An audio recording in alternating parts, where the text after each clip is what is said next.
नमस्कार. तर सर्वप्रथम सर्वांना गुड मॉर्निंग. मस्त अशी वाटाण्याची भाजी बनवलेली आहे आणि थोडी पातळ बनवलेली आहे, कारण भातासोबत ती खाता यावी मुलांना, विशेषतः ती तशा पद्धतीने आवडते. आणि इकडे ज्वारीच्या भाकरी बनवलेल्या आहेत.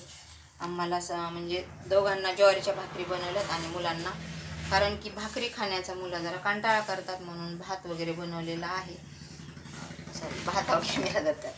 भात आणि ही भाजी आणि इकडे आपल्या भाकरी. तर छान अशी भाजी झालेली आहे, पाहू शकता. थोडी पातळ बनवली तरी पण मस्त आलेली आहे, पाहू शकता. पातळ भाजी भाताबरोबर छान खाता येते म्हणून पातळ बनवली. आणि सर्व झालेलं आहे आता थोडक्यात.